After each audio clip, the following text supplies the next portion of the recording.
79वां स्वाधीनता दिवस समारोह। भारत का तिरंगा शान से लहरा रहा है और तिरंगे के लहराते ही आसमान की ओर निगाहें जाती हैं। इस वर्ष स्वाधीनता दिवस समारोह को अनोखा कलेवर प्रदान कर रहे हैं भारतीय वायुसेना के 2 Mi-17 हेलीकॉप्टर्स, एक राष्ट्रीय ध्वज लिए हुए आपके स्क्रीन पर फूलों की वर्षा करता हुआ, और दूसरा ऑपरेशन सिंदूर को दर्शाने वाला ध्वज लिए हुए। इन हेलीकॉप्टर्स की कमान संभाल रहे हैं विंग कमांडर विनय पूनिया और विंग कमांडर आदित्य जायसवाल। मेरे प्यारे देशवासियों,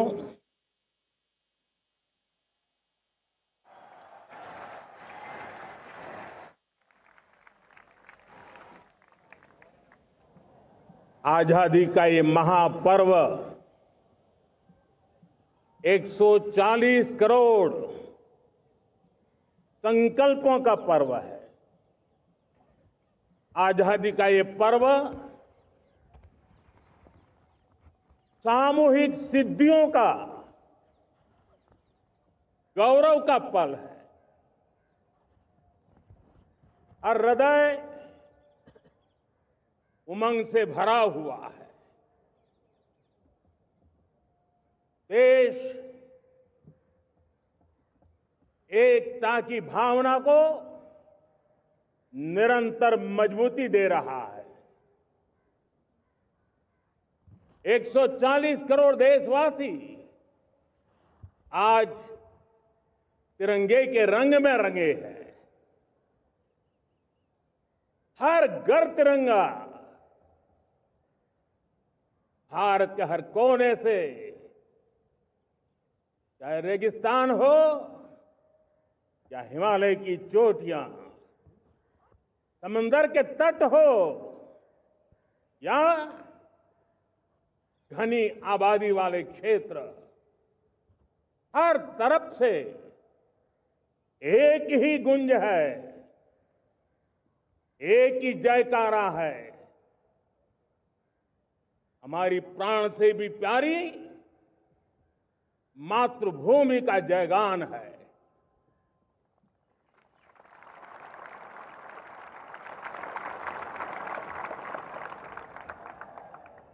मेरे प्यारे देशवासियों, सन 47 में अनंत संभावनाओं के साथ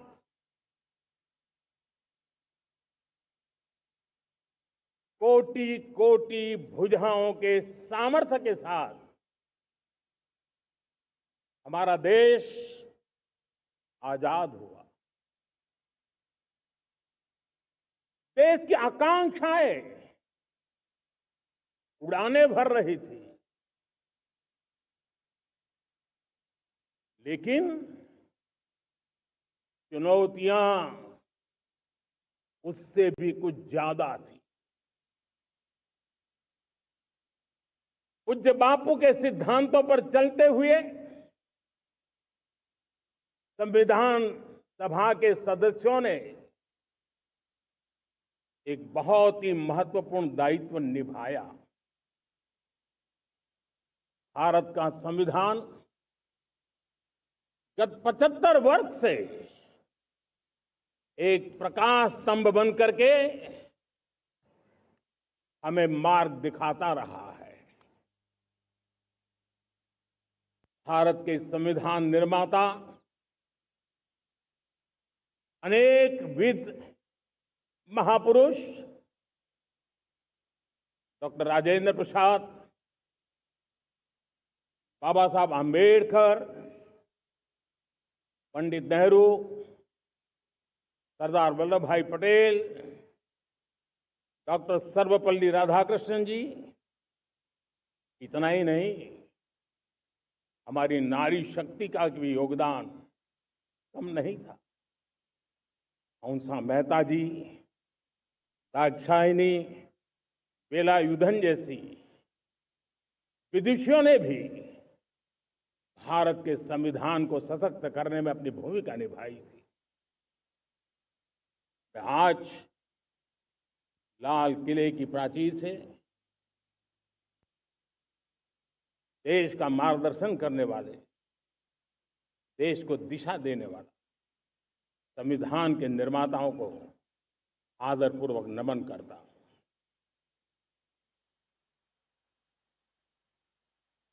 मेरे प्यारे देशवासियों, हम आज डॉक्टर श्यामा प्रसाद मुखर्जी की 125वीं जयंती भी मना रहे हैं। डॉक्टर श्यामा प्रसाद मुखर्जी भारत के संविधान के लिए बलिदान देने वाले देश के पहले महापुरुष थे।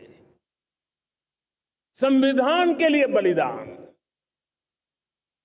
धारा 370 की दीवार गिराकर एक देश एक संविधान के मंत्र को जब हमने साकार किया तो हमने डॉक्टर श्यामा प्रसाद मुखर्जी को सच्ची श्रद्धांजलि दी। लाल किले पर आज कई विशेष महानुभाव उपस्थित हैं। दूर सुदूर गांव के पंचायतों के सदस्य हैं, ड्रोन दीदी के प्रतिनिधि हैं, लखपति दीदी की प्रतिनिधि हैं, खेल जगत से जुड़े लोग हैं, राष्ट्र जीवन में कुछ न कुछ देने वाले यहां महानुभाव उपस्थित हैं। एक प्रकार से यहां मेरी आंखों के सामने मैं लघु भारत के दर्शन कर रहा हूं और टेक्नोलॉजी के माध्यम से विशाल भारत के साथ भी आज लाल किला जुड़ा हुआ है। मैं आजादी के इस महापर्व पर देशवासियों का, विश्व भर में फैलाए हुए भारत प्रेमियों का, हमारे मित्रों का हृदय से बहुत बहुत अभिनंदन करता हूं। साथियों, प्रकृति हम सब की परीक्षा ले रही है।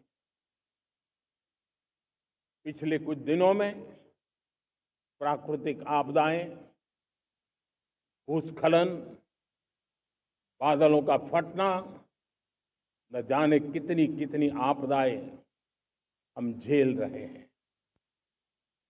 पीड़ितों के साथ हमारी संवेदना है। राज्य सरकारें और केंद्र सरकार मिलकर के बचाव के काम, राहत के काम, पुनर्वसन के काम में पूरी शक्ति से जुटे हुए हैं। साथियों, आज 15 अगस्त का एक विशेष महत्व भी मैं देख रहा। मुझे बहुत गर्व हो रहा है। आज मुझे लाल किले की प्राचीर से ऑपरेशन सिंदूर के वीर जाबाजों को सैल्यूट करने का अवसर मिला है।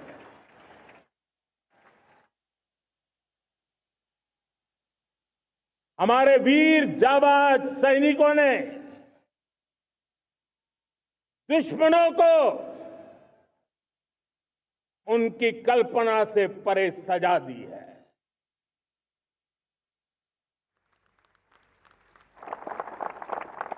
और इस अपील को पहलगाम में सीमा पार से आतंकियों ने आकर के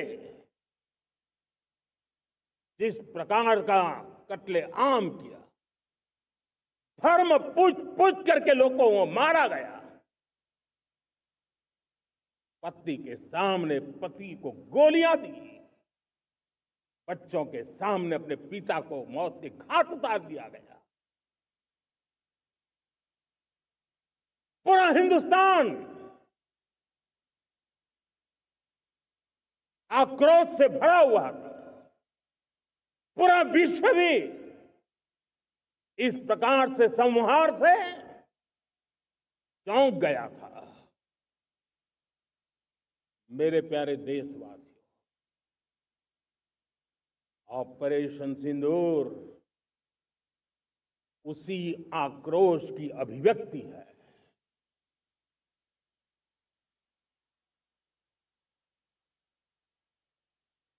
22 तारीख के बाद हमने हमारे सेना को खुली छूट दे दी। रणनीति वो तय करे, लक्ष्य वो तय करे, समय भी वो चुने, और हमारी सेना ने वो करके दिखाया जो कई दशकों तक कभी हुआ नहीं था। सैकड़ों किलोमीटर दुश्मन की धरती पर घुस करके आतंकी हेडक्वार्टर्स को मिट्टी में मिला दिया, आतंकी इमारतों को खंडहर बना दिया।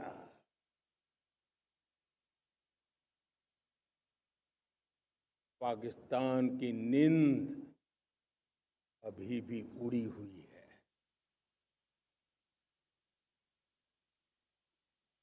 पाकिस्तान में हुई तबाही इतनी बड़ी है कि रोज नए नए खुलासे हो रहे हैं, नई नई जानकारियां आ रही हैं।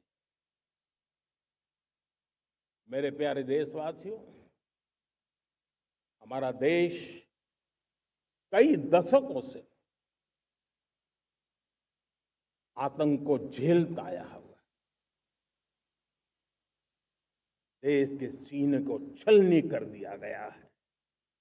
अब हमने एक न्यू नॉर्मल प्रस्थापित किया। आतंक को और आतंकी को पालने पोसने वालों को, आतंकियों को ताकत देने वालों को अब हम अलग अलग नहीं मानेंगे।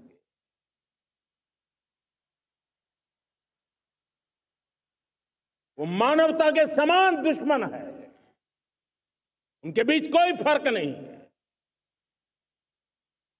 अब भारत ने तय कर लिया है कि न्यूक्लियर की धमकियों को अब हम सहने वाले नहीं हैं। न्यूक्लियर ब्लैकमेल लंबे अरसे से चलाया, अब वो ब्लैकमेल नहीं सहा जाएगा।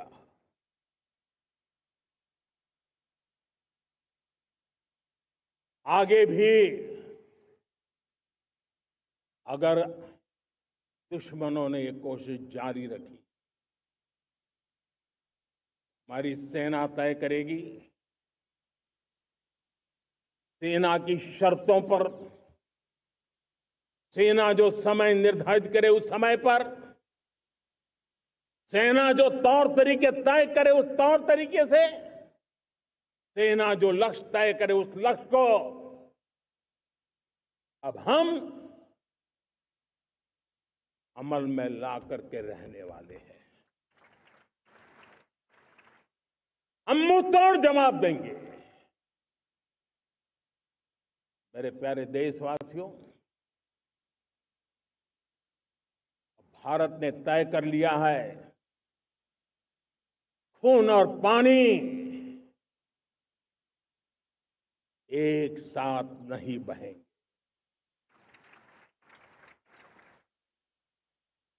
अब देशवासियों को भली भांति पता चला है कि सिंधु का समझौता कितना अन्यायपूर्ण है, कितना एक तरफा है। भारत से निकलती नदियों का पानी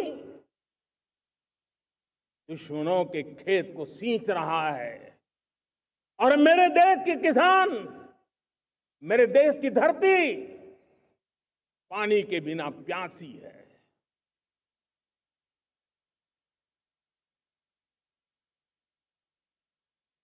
ये ऐसा समझौता था जिसने पिछले 7 दशक से मेरे देश के किसानों का अकल्पनीय नुकसान किया है।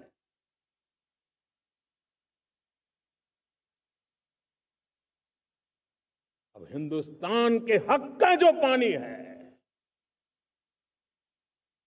उस पर अधिकार सिर्फ और सिर्फ हिंदुस्तान का है, हिंदुस्तान के किसानों का है।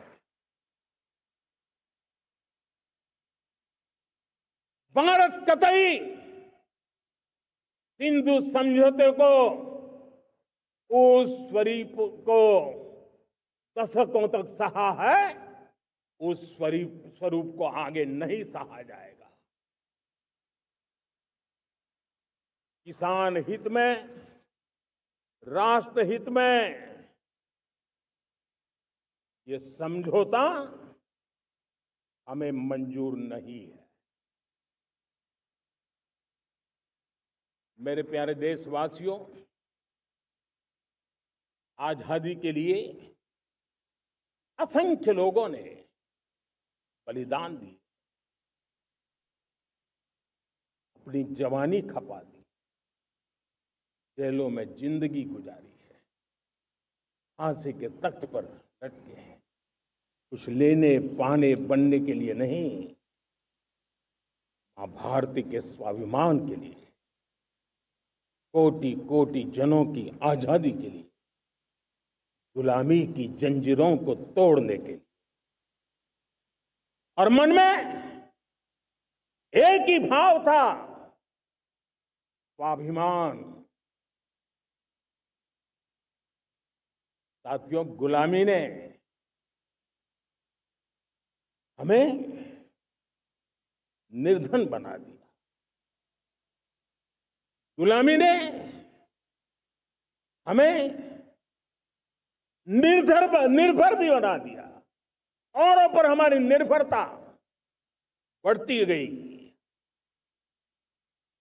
हम सब जानते हैं, आजादी के बाद कोटि कोटि जनों के पेट भरना बड़ी चुनौती थी। लेकिन यही मेरे देश के किसान हैं जिन्होंने खून पसीना एक करके देश के अन्न के भंडार भर दिए।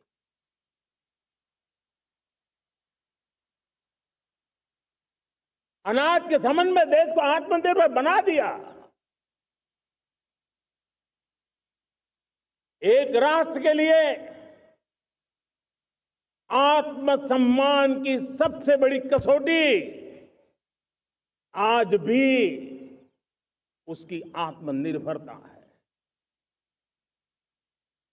और मेरे प्यारे देशवासियों, विकसित भारत का आधार भी है आत्मनिर्भर भारत।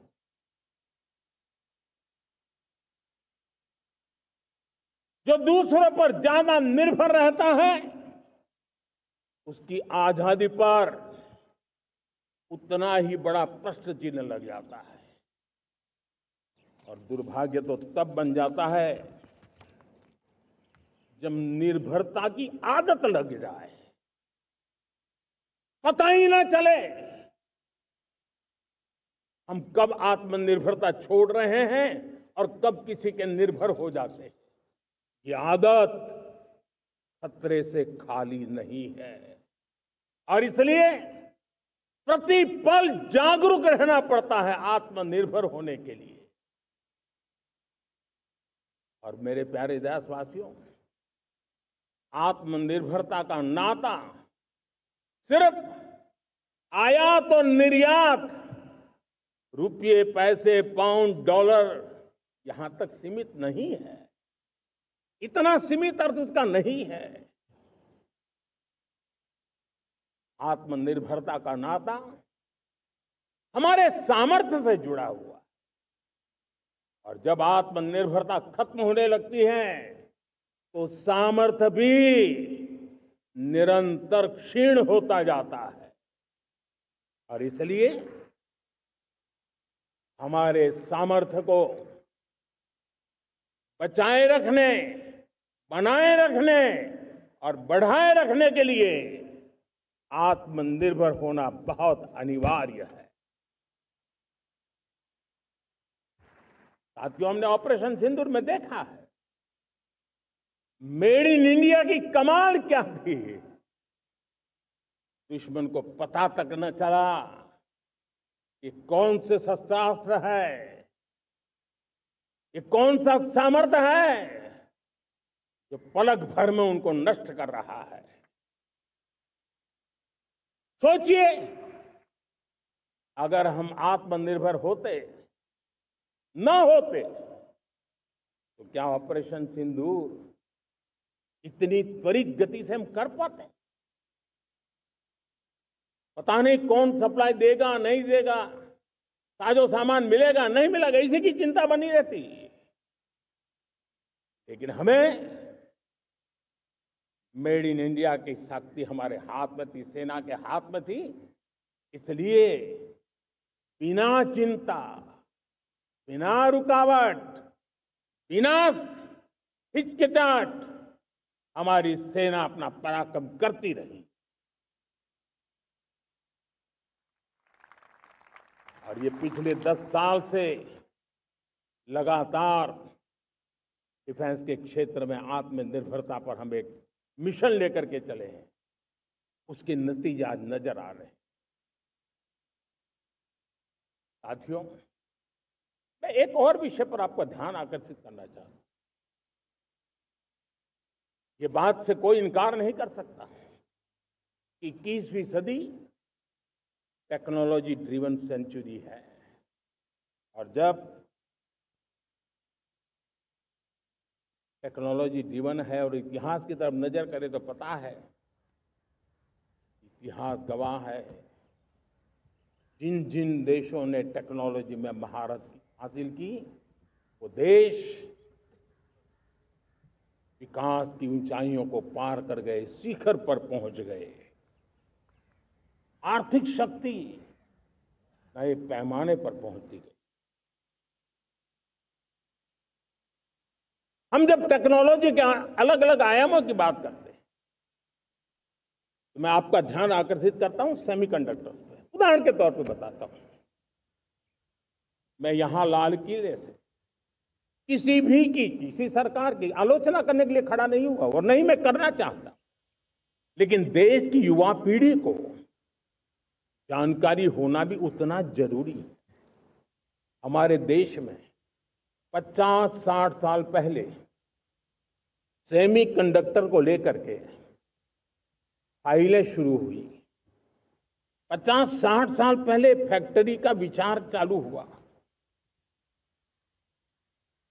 आप मेरे नौजवानों जानकर के हैरान हो जाएंगे, आज सेमीकंडक्टर जो पूरी दुनिया की एक ताकत बन गया है, 50-60 साल पहले वो विचार,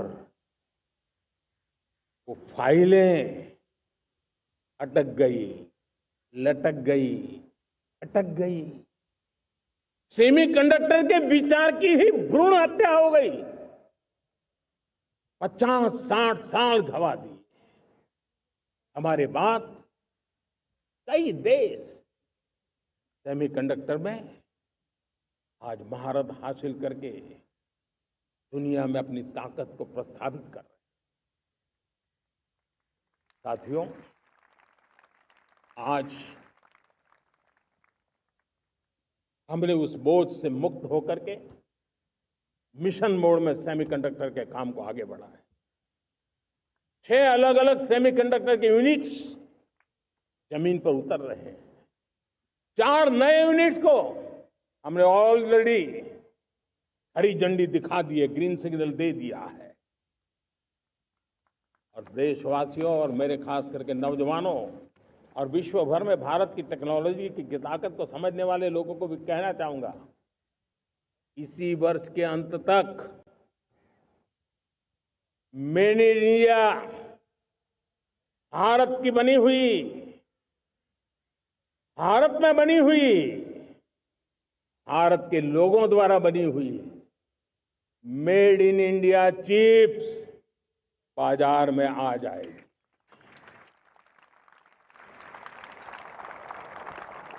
मैं दूसरा उदाहरण देना चाहता हूं।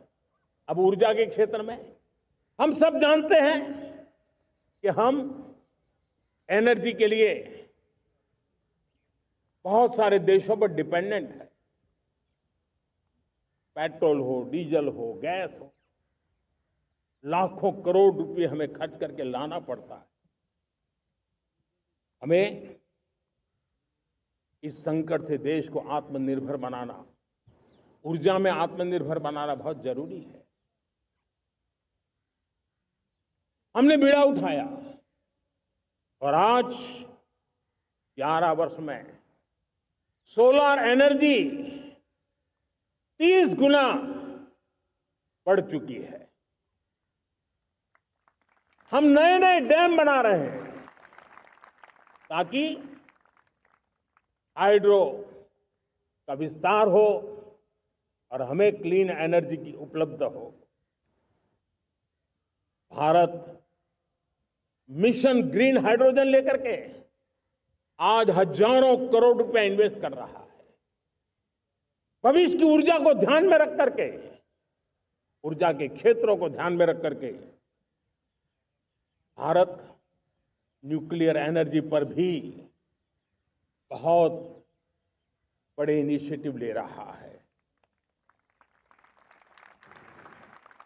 न्यूक्लियर एनर्जी में 10 नए न्यूक्लियर रिएक्टर तेजी से काम कर रहे हैं।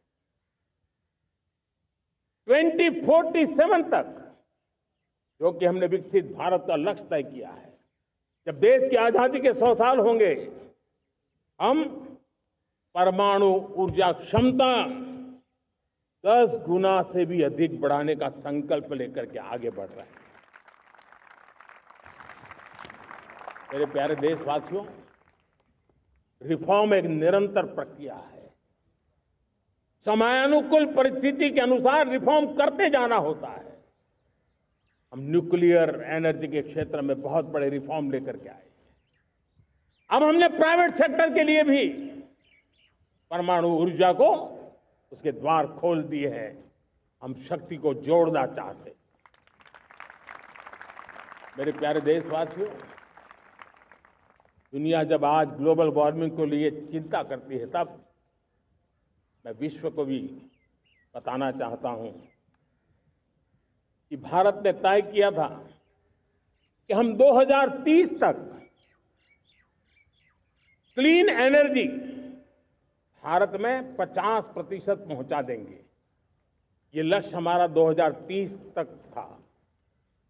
मेरे देशवासियों का सामर्थ्य देखिए, मेरे देशवासियों की संकल्प शक्ति देखिए, मेरे देशवासियों को विकसित भारत बनाने का संकल्प को पूर्ण करने के लिए उनकी दौड़ देखिए। हमने जो लक्ष्य 2030 में तय किया था, वो 50% क्लीन एनर्जी का लक्ष्य 2025 में हमने कर लिया। 5 साल पहले हमने अचीव कर लिया, क्योंकि विश्व के प्रति भी हम उतने ही संवेदनशील हैं, प्रकृति के प्रति भी उतने ही हम जिम्मेवार लोग हैं। मेरे प्यारे देशवासियों, बजट का बहुत बड़ा हिस्सा ये पेट्रोल, डीजल, गैस, इन सबको लाने के लिए खर्च होता था। लाखों करोड़ रुपए चले जाते थे। अगर हम ऊर्जा में डिपेंडेंट न होते, वो धन मेरे देश के नौजवानों के भविष्य के लिए काम आता। वो धन मेरे देश के गरीबों को गरीबी के खिलाफ लड़ाई लड़ने में काम आता।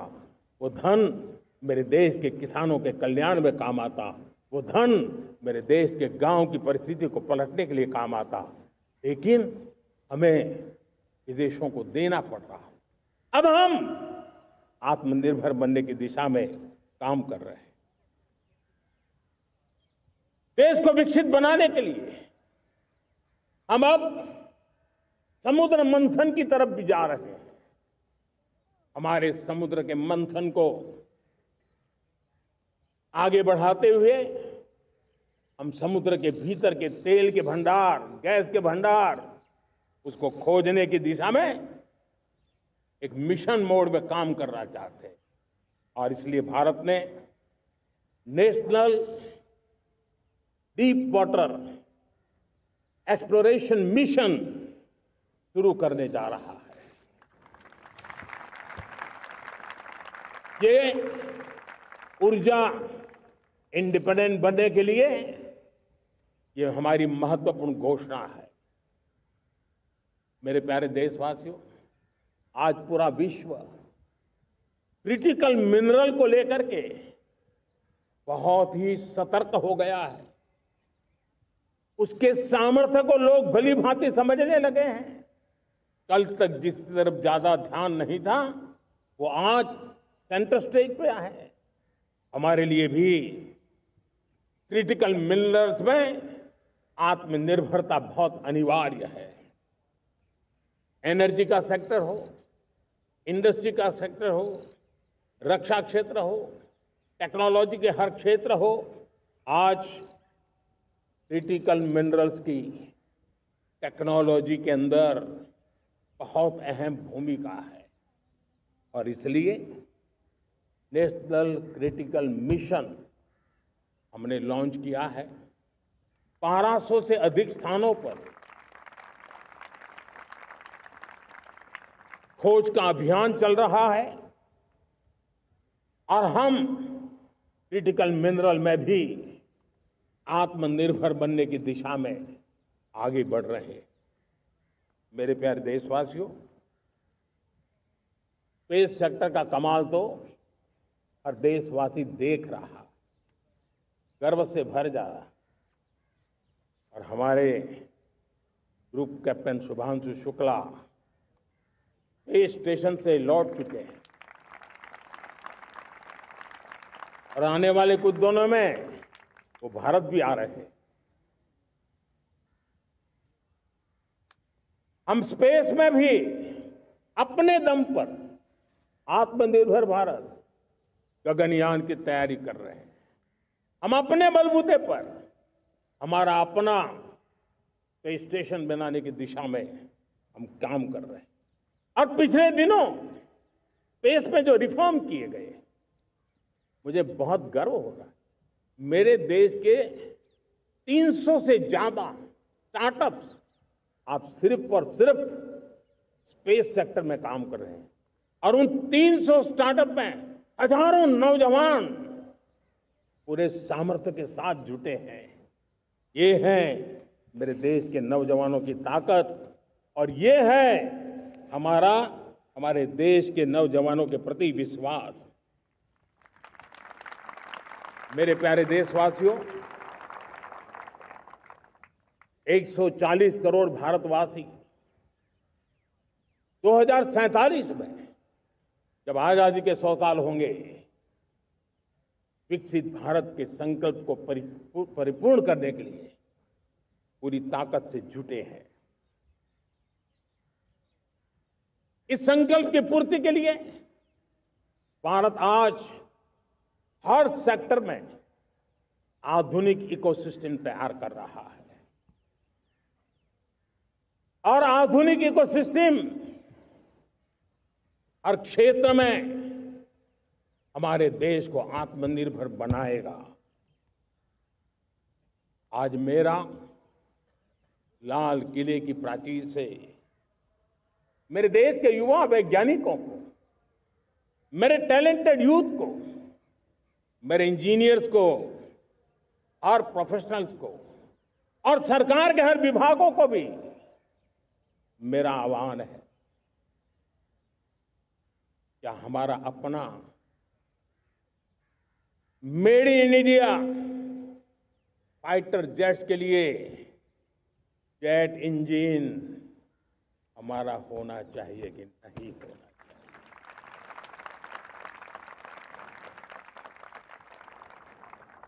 हम फार्मा ऑफ द वर्ल्ड माने जाते हैं। वैक्सीन में हम नए नए विक्रम स्थापित करते हैं, लेकिन क्या समय की मांग नहीं है? हम रिसर्च और डेवलपमेंट में और ताकत लगाएं, हमारे अपने पेटेंट हो, हमारी अपनी बनाई हुई मानव जाति के कल्याण की सस्ते से सस्ती और सबसे कारगर नई नई दवाइयों की शोध हो, हर संकट में साइड इफेक्ट के बिना मानव जाति के कल्याण में काम आए। बायो 3 पॉलिसी भारत सरकार ने बनाई है मैं देश के नौजवानों को कहता हूं, आइए बायो 3 पॉलिसी का अध्ययन करके अब कदम उठाइए। देश का भाग्य बदलना है, आपका सहयोग चाहिए। मेरे प्यारे देशवासियों, आज आईटी का युग है, डेटा की ताकत है। क्या समय की मांग नहीं है? ऑपरेटिंग सिस्टम से लेकर के साइबर सुरक्षा तक, डीप टेक से लेकर के आर्टिफिशियल इंटेलिजेंस तक, सारी चीजें हमारी अपनी हो, इस पर हमारे ही लोगों का सामर्थ्य जुटा हुआ हो, उनकी सामर्थ्य शक्ति का विश्व को परिचय कराए। साथियों, आज दुनिया में सोशल मीडिया का हो, बाकी प्लेटफॉर्म का हो, दुनिया के प्लेटफॉर्म पर हम काम कर रहे हैं। दुनिया ने हमने दिखा दिया है, यूपीआई का हमारा प्लेटफॉर्म आज दुनिया को अजोबा कर रहा है। हमारे में सामर्थ्य है। रियल टाइम ट्रांजैक्शन में 50% अकेला भारत यूपीआई के माध्यम से करता है। इसका मतलब की ताकत है। क्रिएटिव वर्ल्ड हो, सोशल मीडिया हो, ये जितने भी प्लेटफॉर्म्स हैं, मेरे देश के नौजवानों में चुनौती करता हूं आपको, आइए हमारे अपने प्लेटफॉर्म क्यों ना हो, हम क्यों दूसरों पर निर्भर रहे, क्यों भारत का धन बाहर जाए। और मुझे आपके सामर्थ्य पर भरोसा है। मेरे प्यारे देशवासी, जैसे ऊर्जा के क्षेत्र में हम डिपेंडेंट हैं, वैसा ही देश का दुर्भाग्य है कि फर्टिलाइजर, उसमें भी हमें दुनिया पर निर्भर रहना पड़ता है। मेरे देश के किसान भी फर्टिलाइजर का सही उपयोग कर करके धरती माता की सेवा कर सकते हैं। अनाप शनाप उपयोग से भी धरती मां को बहुत नुकसान पहुंचा रहे हैं। लेकिन साथ साथ मैं देश के नौजवानों को कहना चाहता हूं, देश के उद्योग जगत को कहना चाहता हूं, देश के प्राइवेट सेक्टर को कहना चाहता हूं, आइए हम फर्टिलाइजर के भंडार भर दें, हम नए नए तौर तरीके खोजें और भारत की आवश्यकता के अनुसार हम अपना फर्टिलाइजर तैयार करें। हम औरों पर निर्भर न रहे। साथियों, आने वाला युग ईवी का है। अब ईवी बैटरी क्या हम नहीं बनाएंगे? हम निर्भर रहेंगे? सोलर पैनल की बात हो, इलेक्ट्रिक व्हीकल्स के लिए जिन जिन चीजों की आवश्यकताएं हैं वो हमारी अपनी होनी चाहिए। साथियों, मैं ये इसलिए कहने की हिम्मत करता हूं, क्यों? क्योंकि मुझे देश के नौजवानों के सामर्थ्य पर भरोसा है। और भरोसा सिर्फ वो मेरे देश के नौजवान है इतने मात्र से नहीं है। कोविड के समय हम बहुत सारी चीजों पर निर्भर थे। तो मेरे देश के नौजवानों को कहा गया कि वैक्सीन हमारी अपनी चाहिए, देश ने करके दिखाया। कोविन प्लेटफॉर्म हमारा अपना होना चाहिए, देश ने करके दिखाया। करोड़ों करोड़ों लोगों की जिंदगी बचाने का काम हमने किया है। वही स्पिरिट, वही जज्बा हमें जीवन के हर क्षेत्र में आत्मनिर्भर बनने के लिए अपना सब कुछ देना है। अपना जो बेस्ट है वो हमें दे करके रहना है। साथियों, पिछले 11 साल में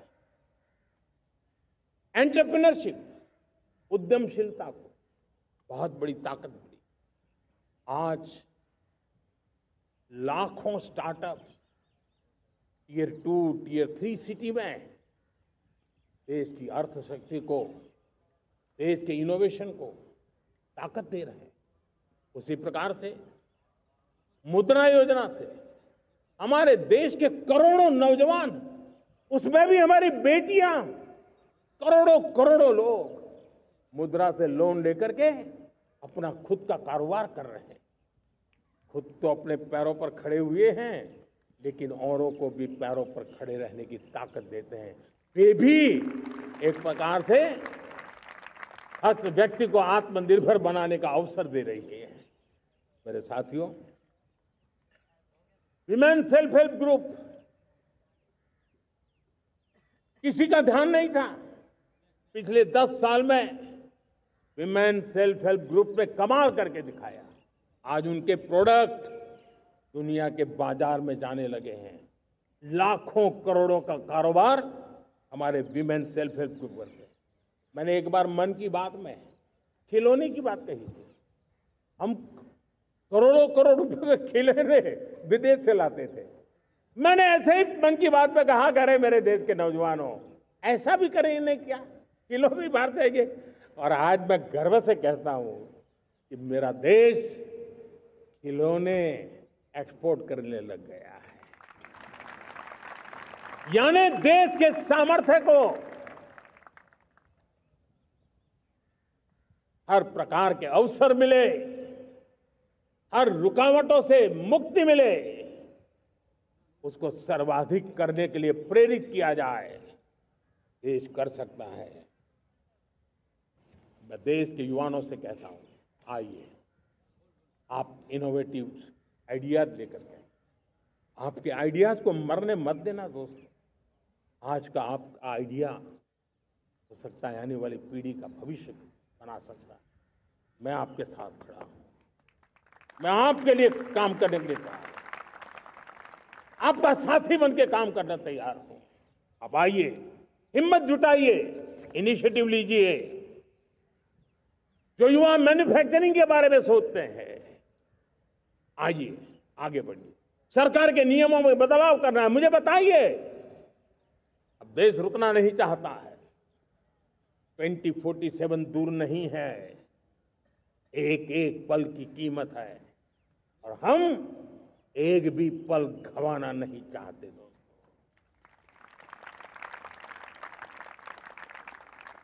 साथियों, ये आगे बढ़ने का अवसर है, बड़े सपने देखने का अवसर है, संकल्प के लिए समर्पित होने का अवसर है। जब सरकार आपके साथ है और मैं स्वयं आपके साथ हूं, तब हम नया इतिहास बना सकते हैं। साथियों, आज नेशनल मैन्युफैक्चरिंग मिशन पर बहुत तेजी से काम हो रहा है। हमारे एमएसएमईज, उसका लोहा दुनिया मानती है। ये दुनिया में बड़ी बड़ी चीजें बनती है ना, कुछ न कुछ तो औजार हमारे देश के एमएसएमईज के द्वारा जाते हैं, बड़े गर्व के साथ जाते हैं।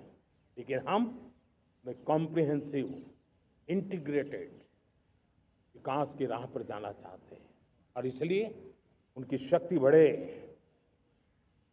और उसमें भी मैंने पहले एक बार लाल किले से कहा था, जीरो डिफेक्ट जीरो इफेक्ट। आज कहना चाहता हूं कि हमें विश्व बाजार में अपने सामर्थ्य का लोहा मनवाना है, तो हमें क्वालिटी में निरंतर नई ऊंचाइयों को पार करना।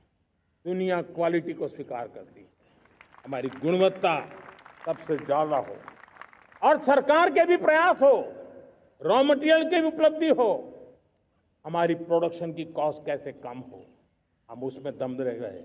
और साथियों, हम सभी जो उत्पादन के क्षेत्र में लगे हैं, उन सबका मंत्र होना चाहिए, दाम कम लेकिन दम ज्यादा। हमारी हर प्रोडक्ट का दम ज्यादा हो लेकिन दाम कम हो। इस भाव को लेकर के हमें आगे बढ़ना है। मेरे प्यारे देशवासियों, आजादी के लिए अनगिनत लोगों ने बलिदान दिए हैं। मैंने पहले भी कहा, जवानी खपा दी, फांसी पे लटक गए। क्यों?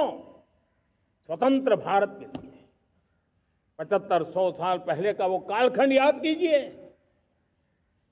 पूरा देश स्वतंत्र भारत के मंत्र को लेकर के जीता था। आज समय की मांग है, स्वतंत्र भारत का मंत्र लेकर के जीने वालों ने हमें स्वतंत्र भारत दिया। आज 140 करोड़ देशवासियों का एक ही मंत्र होना चाहिए, समृद्ध भारत। अगर कोटि कोटि लोगों के बलिदान से स्वतंत्र भारत हो सकता है, तो कोटि कोटि लोगों के संकल्प से, पुरुषार्थ से, आत्मनिर्भर बनने से, वोकल फॉर लोकल की बात करने से, स्वदेशी का मंत्र को जापने से समृद्ध भारत भी बन सकता है। वो पीढ़ी स्वतंत्र भारत के लिए खप गई थी, ये पीढ़ी समृद्ध भारत के लिए नए कदम उठाए, यही समय की मांग है। और इसलिए मैं आज बार बार आग्रह करता हूं और मैं देश के सभी इन्फ्लुएंसर्स को कहना चाहता हूं, इस मंत्र को आगे बढ़ाने में मेरी मदद कीजिए। मैं सभी राजनीतिक दलों को, राजनेताओं को सबसे कहता हूं कि आइए, ये किसी राजनीतिक दल का एजेंडा नहीं है, भारत हम सबका है। हम मिलकर के वोकल फॉर लोकल उस मंत्र को हर नागरिक के जीवन का मंत्र बनाएं। भारत में बनी हुई, भारत के नागरिकों के पसीने से बनी हुई वो चीजें जिसमें भारत की मिट्टी की महक हो और जो भारत के आत्मनिर्भर के संकल्प को ताकत देता हो, हम उसी को खरीदेंगे, हम उसी का उपयोग करेंगे, हम उस दिशा में आगे आए। यह हमारा सामूहिक संकल्प हो। देखते ही देखते हम दुनिया बदल देंगे दोस्तों। मैं आज हर छोटे मोटे व्यापारी को, दुकानदार से आग्रह करना चाहता हूं, आपकी भी जिम्मेवारी है। हम छोटे थे, हमने कभी बाजार में देखा नहीं था कि शुद्ध घी की दुकान, ऐसे ही लिखा जाता था घी की दुकान। लेकिन समय रहते लोग लिखने लगे शुद्ध घी की दुकान। मैं चाहता हूं देश में ऐसे व्यापारी आगे आए, ऐसे दुकानदार आए, यहाँ स्वदेशी माल बिकता है वो बोर्ड लगा रहे हैं। हम स्वदेशी का गर्व करने लगे।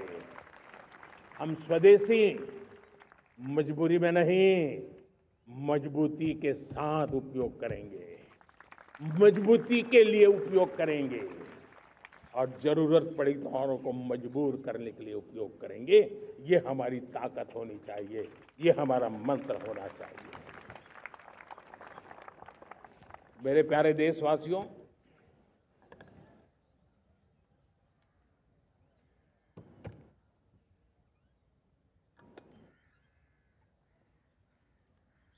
मुझे बहुत लंबे समय से सरकार में काम करने का अवसर मिला। मैंने कई सारे उतार चढ़ाव देखे हैं। सरकारों की मुसीबतों से भी मैं परिचित हूं, व्यवस्थाओं की मर्यादाओं से भी परिचित हूं। लेकिन उसके बावजूद भी हमारी जिम्मेवारी है कि हम किसी की लकीर को छोटी करने में अपनी ताकत बर्बाद न करें। मैं बड़े अनुभव से कहता हूं, किसी दूसरे की लकीर छोटी करने के लिए अपनी ऊर्जा हमें नहीं खपानी है। हमें पूरी ऊर्जा के साथ हमारी लकीर को लंबा करना है।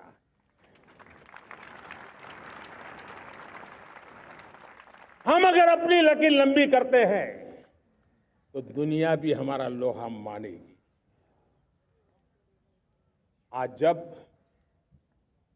वैश्विक परिस्थितियों में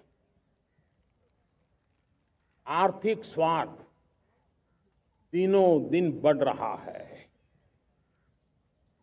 तब समय की मांग है कि हम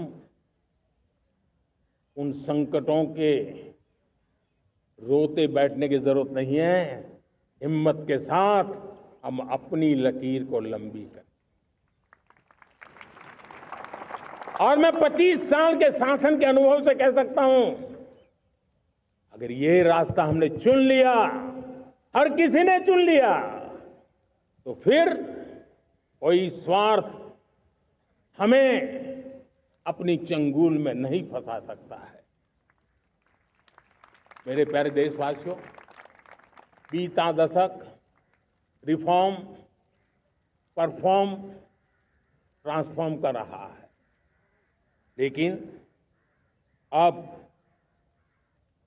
हमें और नई ताकत से जुड़ना है।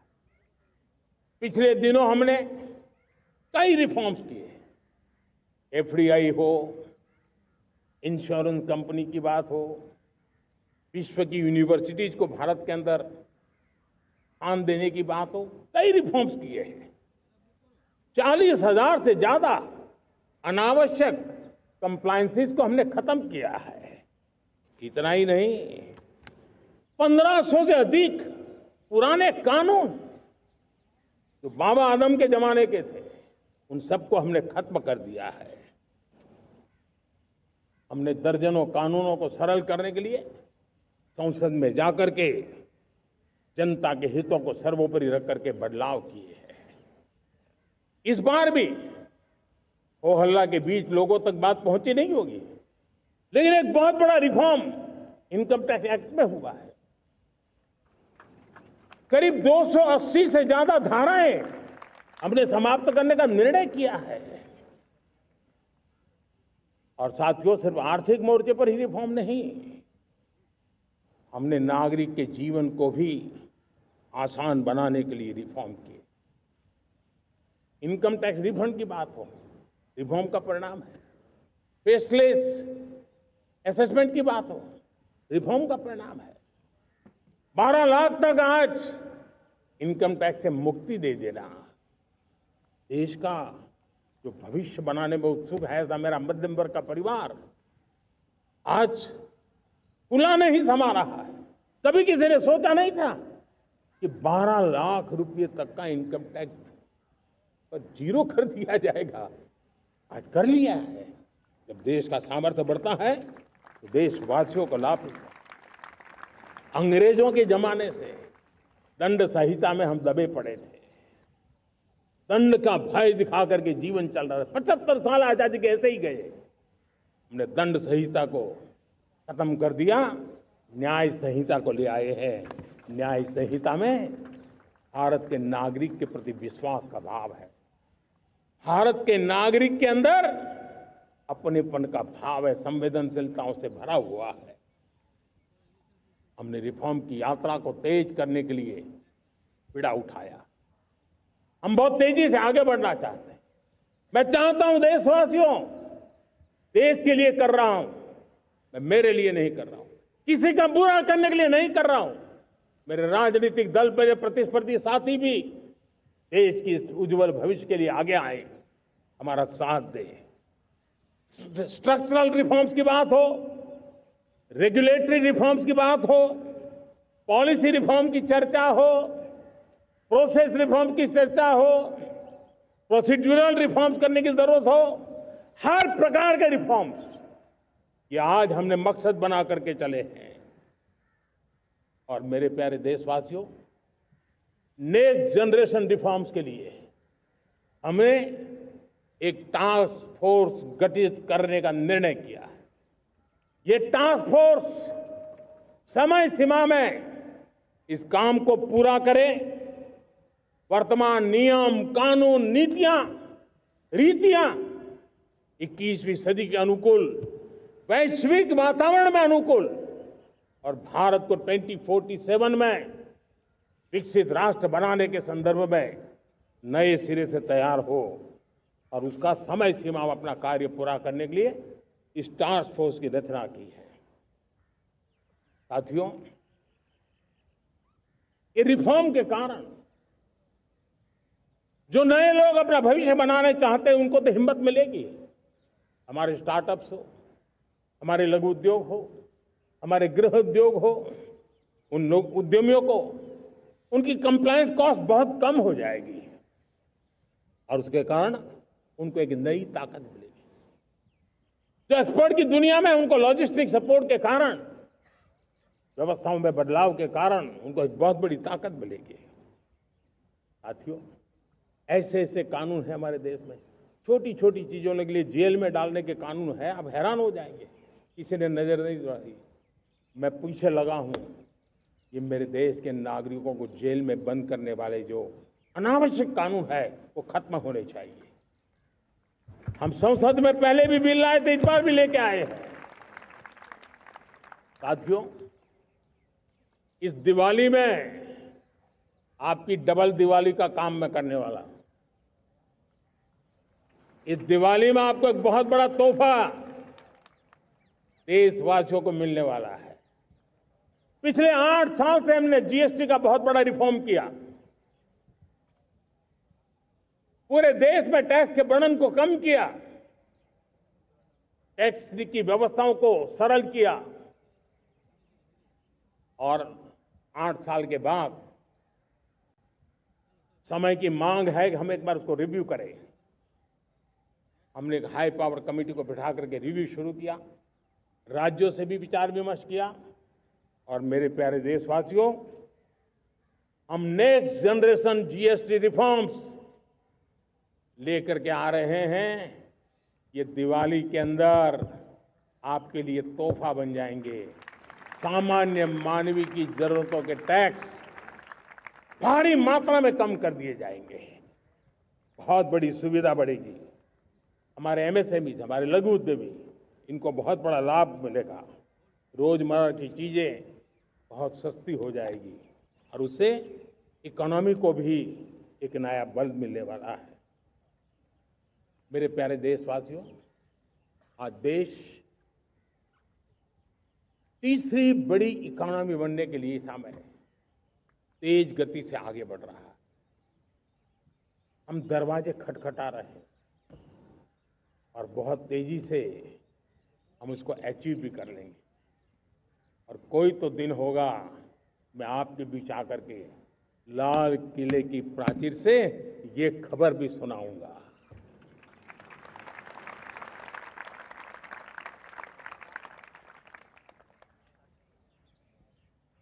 आज भारत की अर्थव्यवस्था और आर्थिक स्थिति को लेकर पूरी दुनिया आश्वस्त है। इतनी अस्थिरता के बीच आशा की किरण बना हुआ है भारत का फाइनेंशियल डिसिप्लिन, भारत की फाइनेंस की ऊर्जा। संकट के घेरे में जब अर्थव्यवस्था पड़ी हुई है, तब भारत ही उसे बाहर निकलेगा, ये भरोसा दुनिया में पनपा है। आज इन्फ्लेशन कंट्रोल में है, फॉरेन एक्सचेंज रिजर्व हमारे बहुत मजबूत है, हमारे मैक्रो इकोनॉमिक इंडिकेटर्स बहुत मजबूत है। ग्लोबल रेटिंग एजेंसी भी लगातार भारत की सराहना करती हैं, भारत की अर्थव्यवस्था पर ज़्यादा से ज़्यादा विश्वास व्यक्त कर रही है। ये बढ़ती हुई अर्थव्यवस्था का लाभ मेरे देश के गरीबों को मिले, मेरे देश के किसानों को मिले, मेरे देश की नारी शक्ति को मिले, मेरे देश के मध्यम वर्ग को मिले, मेरे देश की विकास धारा को ताकत देने वाला बने। उस दिशा में हम नए नए प्रयास करें। आज युवाओं के लिए नए नए सेक्टर्स में हमारे नौजवानों के लिए अवसर बन रहे हैं। स्किल डेवलपमेंट, स्वरोजगार, बड़ी बड़ी कंपनियों में इंटर्नशिप, इस पर एक बहुत बड़े स्तर पर अभियान चल रहा है। और इसलिए देश के नौजवानों, आज मैं आपके लिए भी एक खुश खबर लेकर के आया। मेरे देश के नौजवानों के लिए आया। आज 15 अगस्त है। आज 15 अगस्त के ही दिन मेरे देश के युवाओं के लिए 1 लाख करोड़ रुपए की योजना हम चालू कर रहे हैं, लागू कर रहे हैं।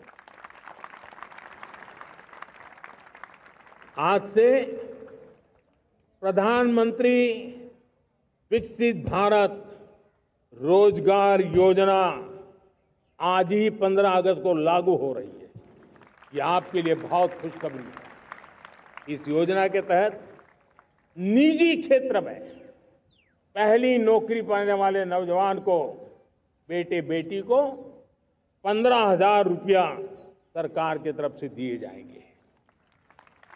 कंपनियों को भी नए रोजगार देने के अवसर जो भी ज्यादा जुटाएगा, उनको भी प्रोत्साहन राशि दी जाएगी। प्रधानमंत्री विकसित भारत रोजगार योजना करीब करीब 3.5 करोड़ नौजवानों को रोजगार के नए अवसर बनाएगी। मैं सभी नौजवानों को इसके लिए बहुत बहुत बधाई देता हूं। मेरे प्यारे देशवासियों, आज भारत में नारी शक्ति का लोहा हर कोई मानने लगा। बढ़ती इकोनॉमी की लाभार्थी हमारी नारी है, लेकिन बढ़ती इकोनॉमी को गति देने में भी हमारी नारी का बहुत बड़ा योगदान भी, हमारी मातृशक्ति का योगदान है, हमारी स्त्री शक्ति का योगदान है। स्टार्टअप से लेकर स्पेस सेक्टर तक हमारी बेटियां छाई हुई है, खेल के मैदान में छाई हुई है, फौज में चमक रही है। आज गर्व के साथ नारी कंधे से कंधा मिला करके देश की विकास यात्रा में भागीदार हो रही। देश गर्व से भर गया जब एनडीए की विमेन कैडेट्स उनका पहला पास आउट हुआ था। पूरा देश गर्व से भर गया था। सारे टीवी चैनल उसी के पीछे लगे हुए थे। कितने बड़े गौरव की पल थी। Self help group, 10 crore self help group की बहनें क्या कमाल कर रही है। नमो ड्रोन दीदी नारी शक्ति की एक नई पहचान बनी। गांव में मुझे एक बहन मिली, वो कहती मुझे अब तो गांव वाले पायलट कह करके बुलाते हैं। बड़े गर्व से कह रही, ज्यादा पढ़ी लिखी नहीं थी, लेकिन उसका रतबा पैदा हुआ है। साथियों, हमने 3 करोड़ महिलाओं को लखपति दीदी बनाने का संकल्प लिया था। 3 करोड़। और मुझे आज संतोष है कि हम तेज गति से काम कर रहे हैं। समय से पहले 3 करोड़ का लक्ष्य पार कर लेंगे। और आज मैं खुशी से देश को बताना चाहता हूं कि मेरे नारी शक्ति का सामर्थ्य देखिए। देखते ही देखते 2 करोड़ महिलाएं लखपति दीदी बन चुकी है। आज कुछ लखपति दीदी हमारे सामने बैठी है। ये है मेरे सामर्थ्य। और मेरा विश्वास है दोस्तों, भारत की विकास यात्रा में उनकी भागीदारी बढ़ने वाली। मेरे प्यारे देशवासियों, मेरे देश के किसानों का भारत की अर्थव्यवस्था में बहुत बड़ा योगदान है। भारत के किसानों की मेहनत रंग ला रही है।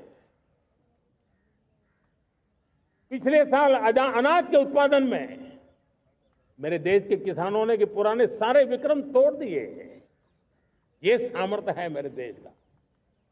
इतनी ही जमीन, लेकिन व्यवस्थाएं बदली, पानी पहुंचने लगा, अच्छे सीड्स मिलने लगे, किसानों को अच्छी सुविधाएं मिलने लगी, तो वो अपना सामर्थ्य देश के लिए बढ़ा रहा है। आज भारत दूध, दाल, जूट जैसे उत्पादन में नंबर 1 है दुनिया में। आज दुनिया का दूसरा सबसे बड़ा फिश प्रोड्यूसर। मेरे मछुआरा भाई बहनों की ताकत देखिए। फिश प्रोड्यूशन में दुनिया में हम दूसरे नंबर पर पहुंच चुके हैं। आज भारत चावल, गेहूं, फल और सब्जी के उत्पादन में भी दुनिया में दूसरे नंबर पर पहुंच चुका है। साथियों, आपको खुशी होगी, मेरे देश के किसान जो पैदावार देते हैं, आज वो उत्पादन दुनिया के बाजार में पहुंच रहा है। 4 लाख करोड़ रुपया एग्रो प्रोडक्ट का एक्सपोर्ट हुआ है। ये मेरे देश के किसानों ने हमें ताकत दिखाई है। हम छोटे किसान हो, पशुपालक हो, मछुआरे हो, देश के विकास की अनेक योजनाओं का लाभ आज हम उन तक पहुंचा रहे हैं। पीएम किसान सम्मान निधि हो, रेन वाटर हार्वेस्टिंग हो, सिंचाई की योजनाएं हो, क्वालिटी सीड्स हो, फर्टिलाइजर की आवश्यकता हो, हर क्षेत्र में आज और किसान को एक भरोसा हो गया है फसल बीमा का। वो साहसिक बना रहा, उसका परिणाम भी देश को मिल रहा है। जो पहले कल्पना की बात थी आज हकीकत बन गई है। देशवासियों, हमारे देश के पशुधन को बचाने के हमें कोविड की वैक्सीन मुफ्त में मिली, वो तो याद है, लेकिन हम पशुधन के लिए भी अब तक 125 डोज मुफ्त में पशुओं को लगा चुके हैं। फूट एंड माउथ डिसीज से मुक्ति पाने के लिए, जो हमारा यहाँ उत्तर भारत में उसे खुरपका मुंहपका बीमारी कहते हैं, उसे बचाने के लिए 125 करोड़ डोज हम लगा चुके हैं और मुफ्त में लगा चुके हैं। हम खेती के मामले में देश के वो जिले जहां के किसान औरों से पीछे रह गए, किसी न किसी कारण से 100 जिले ऐसे हैं जहां अपेक्षाकृत कम खेती है, और इसलिए हमने 100 जिले आइडेंटिफाई किए हैं पूरे देश में से, और वहां के किसानों को एम्पावर करना, किसानों को शक्ति देना, किसानों को मदद करने का एक अभियान चलाया है। और इसके लिए पीएम धन धान्य कृषि योजना का आरंभ किया है। पीएम धन धान्य कृषि योजना वो देश के 100 जिले जहां थोड़ी सी भी मदद कर देंगे तो वहां का किसान भी भारत के अन्य किसानों की बराबरी कर देगा। मेरे प्यारे देशवासियों, भारत के किसान, भारत के पशुपालक, भारत के मछुआरे, ये हमारी सबसे बड़ी प्राथमिकता है। भारत के किसान, भारत के मछुआरे, भारत के पशुपालक, उनसे जुड़ी किसी भी अहितकारी नीति के आगे मोदी दीवार बन के खड़ा है।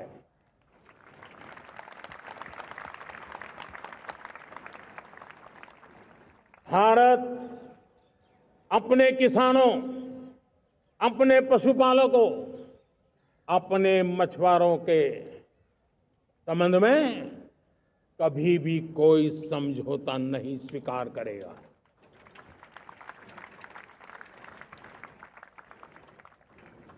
प्यारे देशवासियों, गरीबी क्या होती है मुझे किताबों में पढ़ना नहीं पड़ा है, मैं जानता।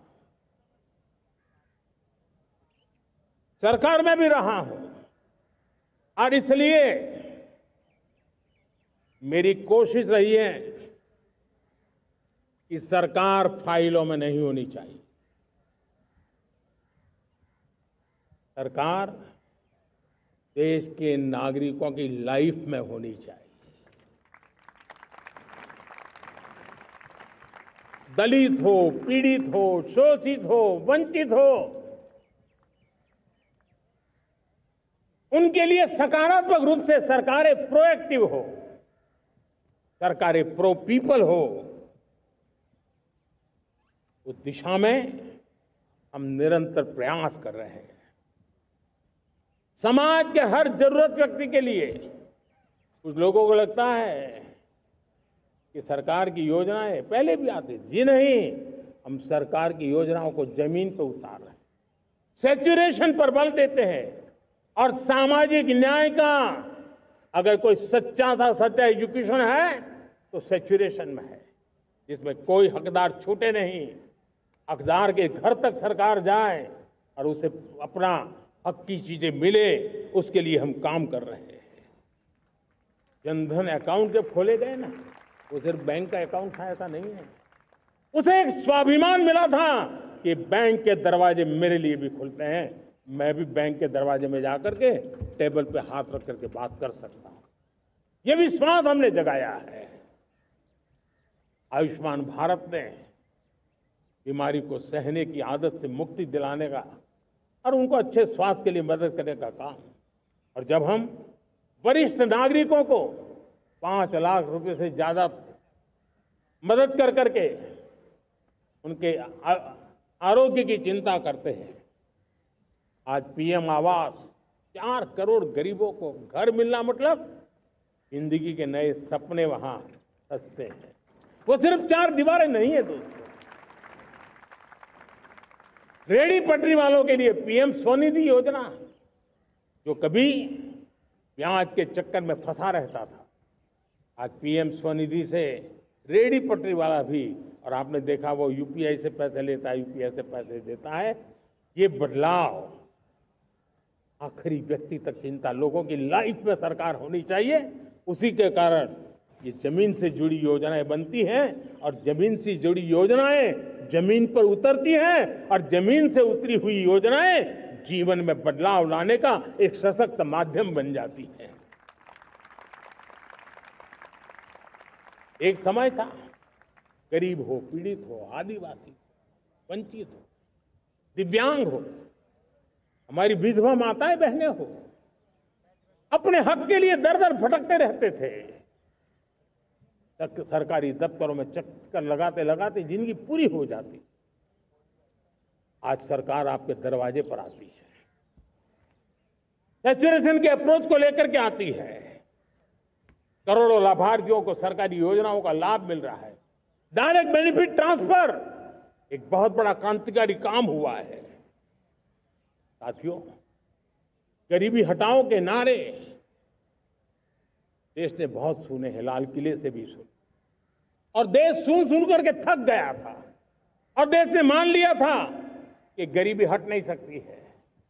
लेकिन जब हम योजनाओं को गरीब के घर तक ले जाते हैं, विश्वास को गरीब के मन में हम पैदा करते हैं, तब मेरे देश के 25 करोड़ गरीब गरीबी को परास्त कर करके, गरीबी से बाहर निकल करके एक नया इतिहास बनाते हैं। आज 10 करोड़ गरीब, और 10 वर्ष में 25 करोड़ से ज्यादा गरीब गरीबी को परास्त कर करके गरीबी से बाहर निकले हैं, और एक न्यू मिडिल क्लास तैयार हुआ है।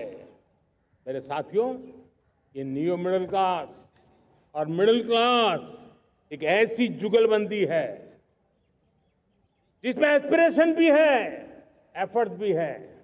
वो देश को आगे बढ़ाने के लिए बहुत बड़ा सामर्थ्य बनने वाली है। मेरे प्यारे देशवासियों, बहुत ही निकट भविष्य में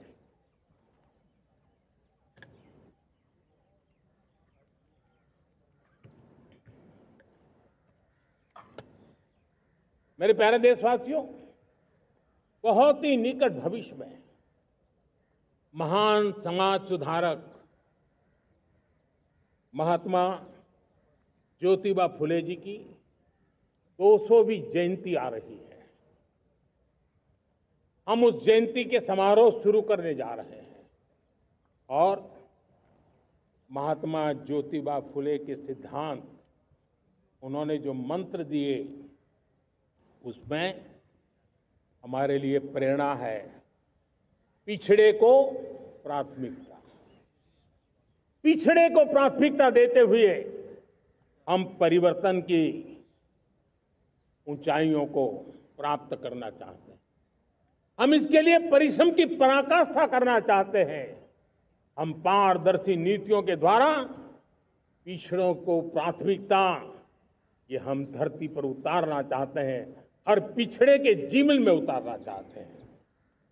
साथियों, रेहड़ी पटरी वालों के लिए स्वनिधि योजना हो, या हमारे हुनर वाले, हाथ से काम करने वाले विश्वकर्मा योजना की बात हो, आदिवासी में भी जो पिछड़े रह गए हैं उनके लिए पीएम जनधन की योजना की बात हो, हमारे पूर्वी भारत को विकास में पूरे देश के अंदर बराबरी में लाना और उनको नेतृत्व देने की दिशा में काम हो, हम सिर्फ समाज पिछड़े हो उनकी चिंता तक अटकने वाले नहीं है।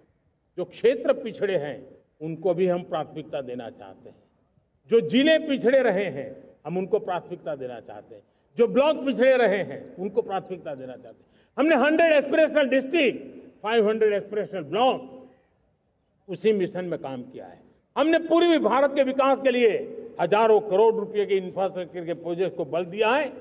हमने पूर्वी भारत के जीवन को बदल करके देश की विकास यात्रा में भागीदार बनने का, मेरे प्यारे देशवासियों, जीवन हर क्षेत्र में विकास होना चाहिए।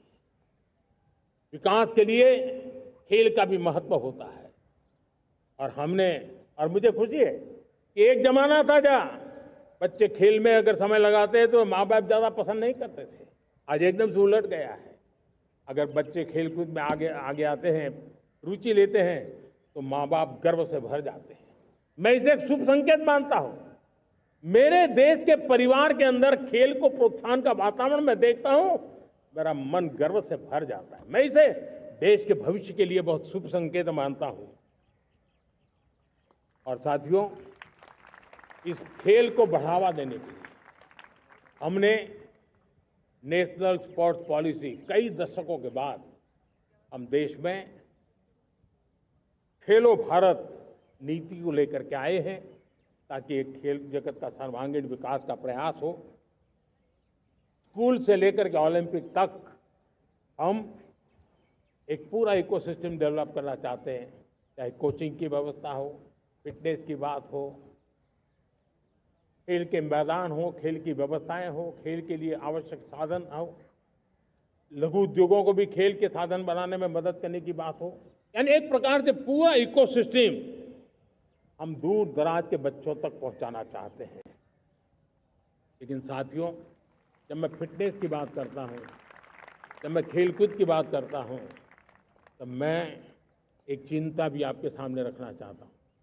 हमारे देश के हर परिवार को चिंता करनी चाहिए। मोटापा हमारे देश के लिए बहुत बड़ा संकट बनता जा रहा है। आने वाले वर्षों में लोग, जो पंडित लोग हैं वो कहते हैं, जो जानकार लोग कहते हैं, हर तीसरे व्यक्ति में एक व्यक्ति मोटापे का शिकार होगा। हमें मोटापे से बचना है, ओबेसिटी से बचना है। और इसलिए मैंने बाकी सब करना पड़ेगा, लेकिन एक छोटा सा सुझाव दिया था कि परिवार तय करे कि जब खाने का तेल घर में आएगा 10% कम ही आएगा और 10% कम ही उपयोग करेंगे, और हम ओबेसिटी के खिलाफ लड़ाई को जीतने की दिशा में हम अपना योगदान देंगे।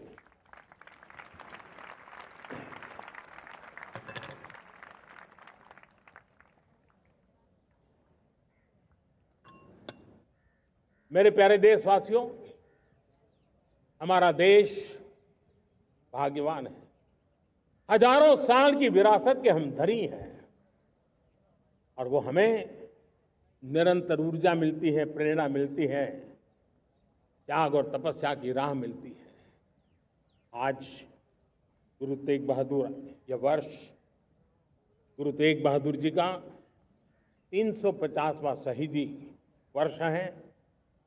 देश की संस्कृति की रक्षा, भारत के मूल्यों की रक्षा के लिए उन्होंने अपना सब कुछ न्योछावर कर दिया।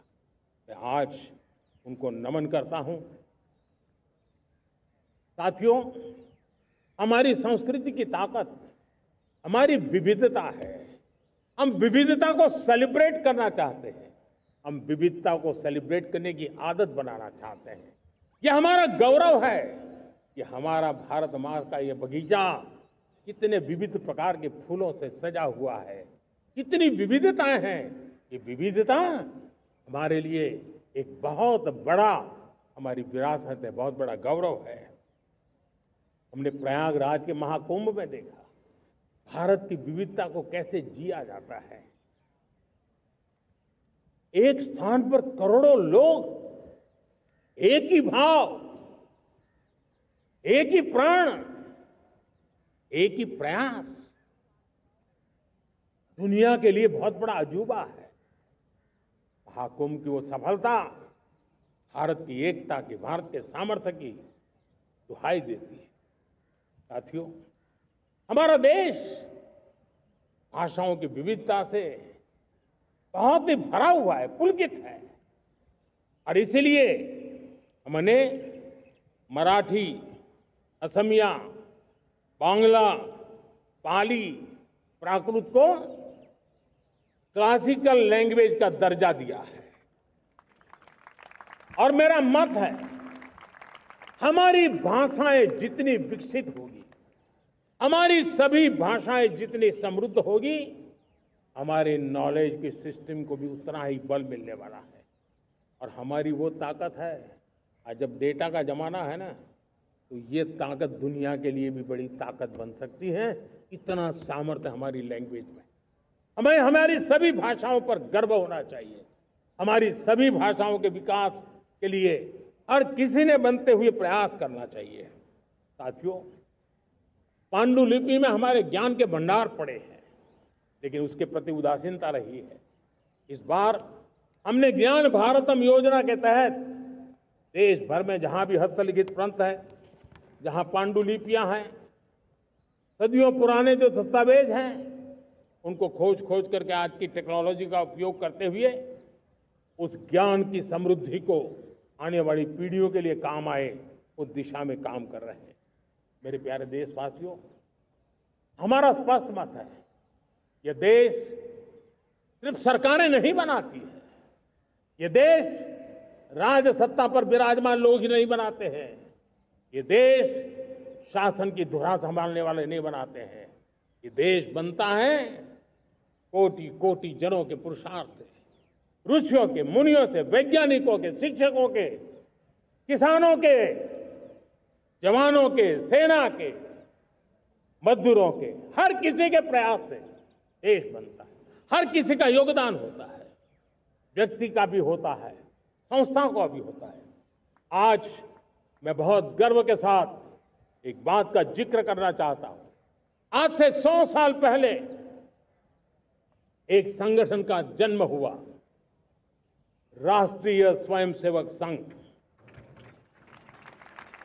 100 साल की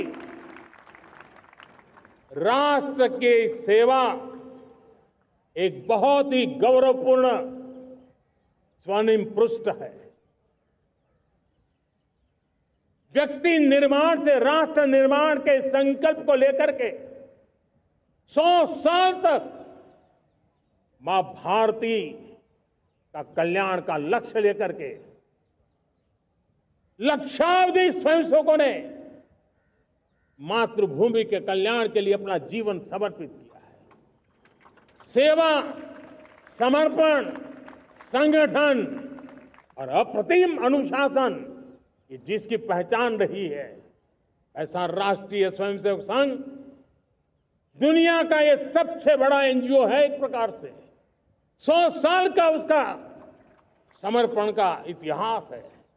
आज लाल किले की प्राचीर से 100 साल की इस राष्ट्र सेवा की यात्रा में योगदान करने वाले सभी स्वयंसेवकों को आदरपूर्वक स्मरण करता हूं और देश गर्व करता है राष्ट्रीय स्वयंसेवक संघ की इस 100 साल की भव्य समर्पित यात्रा को, और हमें प्रेरणा देता रहेगा। मेरे प्यारे देशवासियों, हम समृद्धि की ओर जा रहे हैं, लेकिन समृद्धि का रास्ता सुरक्षा से गुजरता है। पिछले 11 वर्षों में राष्ट्र सुरक्षा, राष्ट्र रक्षा, राष्ट्र के नागरिकों की रक्षा, इन सभी मोर्चों पर हमने पूरे समर्पण भाव से काम किया है। हम बदलाव लाने में सफल हुए हैं। यह देश जानता है कि हमारे देश का बहुत बड़ा जनजातीय क्षेत्र नक्सलवाद की चपेट में, माओवाद की चपेट में पिछले कई दशकों से लहूलुहान हो चुका था। सबसे ज्यादा नुकसान मेरे आदिवासी परिवारों को हुआ। आदिवासी माताओं बहनों ने अपने सपने के होनहार बच्चों को खो दिया। नौजवान बेटे गलत रास्ते पर खींच लिए गए, भटकाए गए, उनकी जीवन को तबाह कर दिया गया। हमने फौलादी हाथ से काम लिया। एक समय था, कभी 125 से ज्यादा जिलों में नक्सलवाद अपनी जड़ें जमा चुका था। माओवाद की चंगुल में हमारे जनजातीय क्षेत्र, हमारे जनजातीय नौजवान फंसे हुए थे। और आज 125 जिलों में से कम होते होते हम 20 पर ले आए हैं। उन जनजातीय समाज की सबसे बड़ी हमने सेवा की है। और आप देखिए, एक जमाना था जब बस्तर को याद करते ही माओवाद, नक्सलवाद, बम बंदूक की आवाज सुनाई देती थी। उसी बस्तर में माओवाद नक्सल से मुक्त होने के बाद जब बस्तर के नौजवान ओलंपिक करते हैं, हजारों नौजवान भारत माता की जय बोल करके खेल के मैदान में उतरते हैं, पूरा वातावरण उत्साह से भर जाता है। ये बदलाव देश देख रहा है।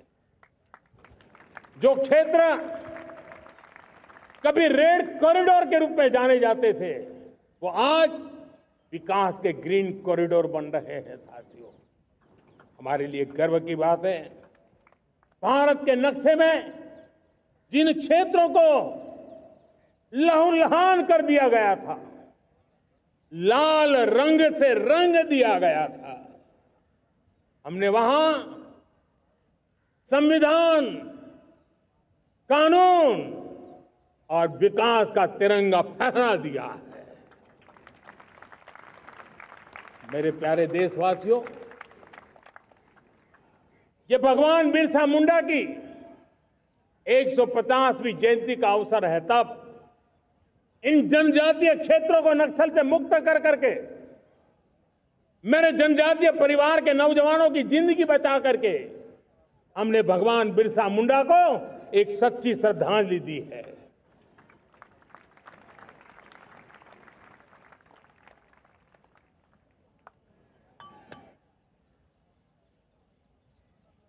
मेरे प्यारे देशवासियों, मैं आज देश के सामने एक चिंता, एक चुनौती के संबंध में आगाह करना चाहता हूं। षड्यंत्र के तहत, सोची समझी साजिश के तहत देश की डेमोग्राफी को बदला जा रहा है। एक नए संकट के बीज बोए जा रहे हैं। और ये घुसपैठिए मेरे देश के नौजवानों की रोजी रोटी छीन रहे हैं। एक घुसपैठिए मेरे देश की बहन बेटियों को निशाना बना रहे हैं। ये बर्दाश्त नहीं होगा। ये घुसपैठिए भोले भाले आदिवासियों को भ्रमित करके उनकी जमीनों पर कब्जा कर रहे हैं। ये देश सहन नहीं करेगा। और इसलिए मेरे प्यारे देशवासियों, जब डेमोग्राफी परिवर्तन होता है, सीमावर्ती क्षेत्रों में डेमोग्राफी में परिवर्तन होता है, तब राष्ट्रीय सुरक्षा के लिए संकट पैदा होता है। देश की एकता, अखंडता और प्रगति के लिए ये संकट पैदा, सामाजिक तनाव के बीज बो देता है। और कोई देश अपना देश घुसपैठियों के हवाले नहीं कर सकता है। दुनिया का कोई देश नहीं कर सकता है, तो हम भारत को कैसे कर सकते हैं? हमारे पूर्वजों ने त्याग और बलिदान से आजादी पाई है, हमें स्वतंत्र भारत दिया है। उन महापुरुषों के प्रति हमारा कर्तव्य है कि हम हमारे देश में ऐसी हरकतों को स्वीकार न करें। उनकी सच्ची श्रद्धांजलि होगी। और इसलिए मैं आज लाल किले की प्राचीर से कहना चाहता हूं, हमने एक हाई पावर्ड डेमोग्राफी मिशन शुरू करने का निर्णय किया है।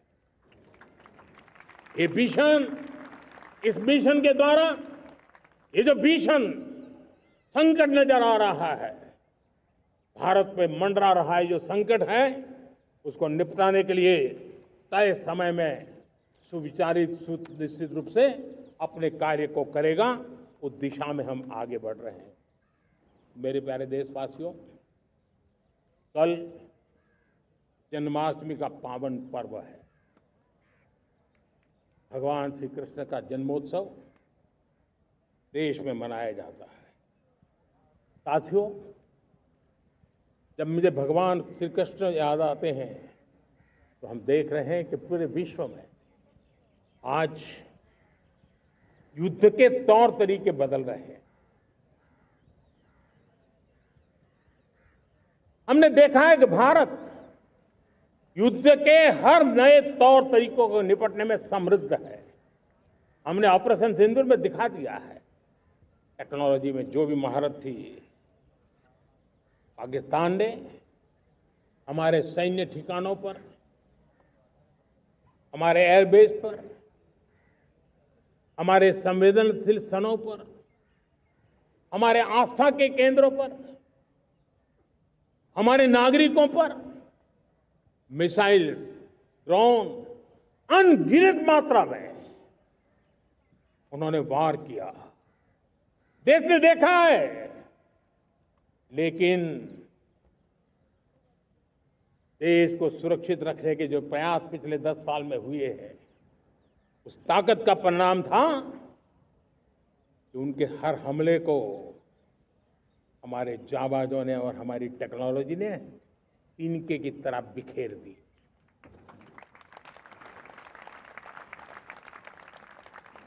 रत्ती भर नुकसान नहीं कर पाए। और इसलिए जब युद्ध के मैदान में टेक्नोलॉजी का विस्तार हो रहा है, टेक्नोलॉजी हावी हो रही है, तब राष्ट्र की रक्षा के लिए, देश के नागरिकों की सुरक्षा के लिए हमें भी, हमने जो आज महारत पाई है, वो महारत का और विस्तार करने की जरूरत है।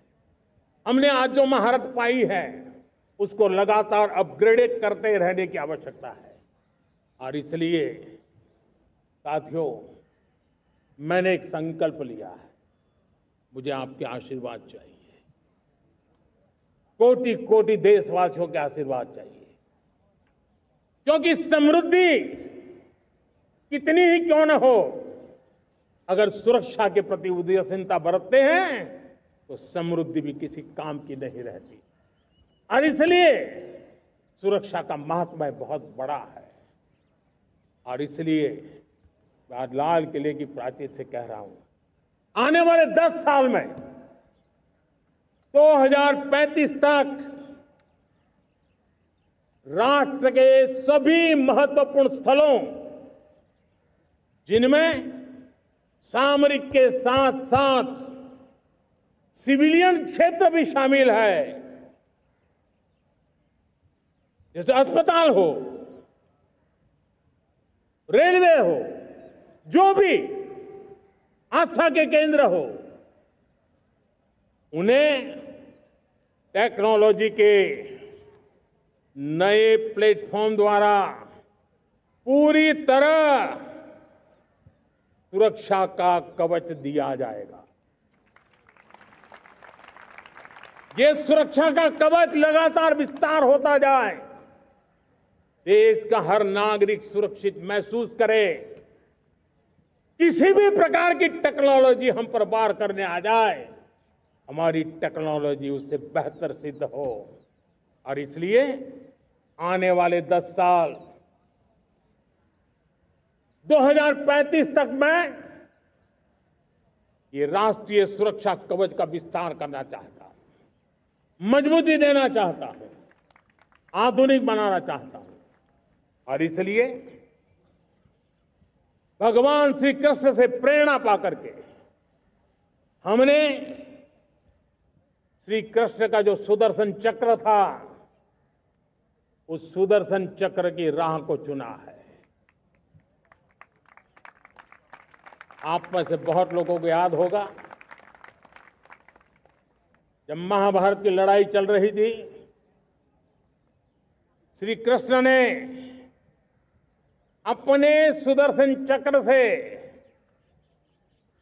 सूर्य के प्रकाश को रोक दिया था। और दिन में ही अंधेरा कर दिया था।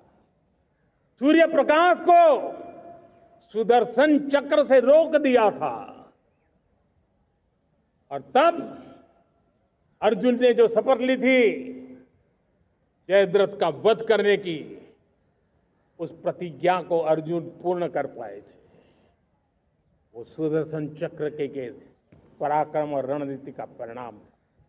अब देश सुदर्शन चक्र मिशन लॉन्च करेगा।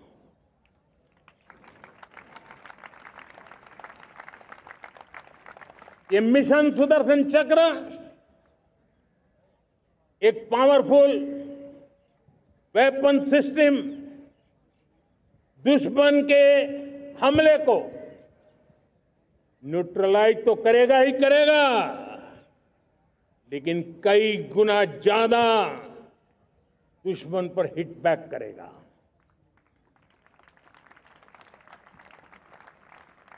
हमने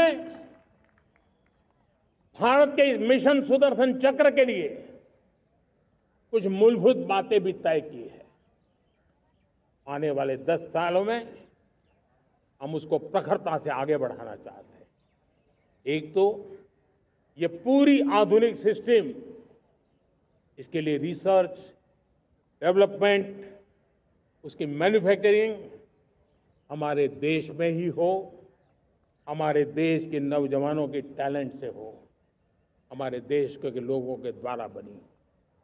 दूसरा, एक ऐसी व्यवस्था होगी जो वॉरफेयर के हिसाब से भविष्य में क्या क्या संभावनाएं हैं उसका हिसाब किताब लगा करके +1 की स्ट्रेटेजी वर्कआउट करेगी। और तीसरा, सुदर्शन चक्र की एक ताकत थी, वो बहुत ही प्रिसाइज, जहां जाना था वहीं जाता था और वापस श्री कृष्ण के पास लौट के आता था। हम इस सुदर्शन चक्र के द्वारा भी टारगेटेड प्रिसाइज एक्शन के लिए भी व्यवस्था को विकसित करने की दिशा में आगे बढ़ेंगे। और इसलिए युद्ध के बदलते तौर तरीकों में राष्ट्र की सुरक्षा, नागरिकों की सुरक्षा के लिए मैं बड़े प्रतिबद्धता के साथ इस कार्य को आगे बढ़ाने के लिए वचन देता हूं। मेरे प्यारे देशवासियों, जब हम लोकतंत्र की बात करते हैं, स्वतंत्र भारत की बात करते हैं, तब हमारा संविधान हमारे लिए सर्वोच्च दीप स्तंभ होता है, हमारा प्रेरणा का केंद्र होता है। लेकिन आज से 50 साल पहले भारत के संविधान का गला घोंट दिया गया था। भारत के संविधान के पीठ पे छुरा भोंक दिया गया था। देश को जेल खाना बना दिया गया था। आपातकाल लगा दिया गया था। इमरजेंसी थोप दी गई थी। इमरजेंसी के 50 साल हो रहे हैं। देश की किसी भी पीढ़ी ने संविधान की हत्या के इस पाप को कभी भूलना नहीं चाहिए। संविधान की हत्या करने वाले पापियों को नहीं भूलना चाहिए। और हमें भारत के संविधान के प्रति अपने समर्पण को और मजबूती देते आगे बढ़ना चाहिए। वो हमारी प्रेरणा है। मेरे प्यारे देशवासियों, मैंने इसी लाल किले से पंच प्रण की बात कही थी। मैं आज लाल किले से फिर से एक बार मेरे देशवासियों का पुनः स्मरण जरूर करना चाहता हूं। विकसित भारत बनाने के लिए न हम रुकेंगे, न हम झुकेंगे। हम परिश्रम की पराकाष्ठा करते रहेंगे और अपनी आंखों के सामने 2047 में विकसित भारत बना करके रहेंगे। मेरे प्यारे देशवासियों, हमारा दूसरा प्रण है कि हम हमारे जीवन में, हमारी व्यवस्थाओं में, हमारे नियम, कानून, परंपराओं में गुलामी का एक भी कण अब बचने नहीं देंगे। हम हर प्रकार की गुलामी से मुक्ति पाकर के ही रहेंगे। मेरे प्यारे देशवासियों, हम अपनी विरासत पर गर्व करेंगे।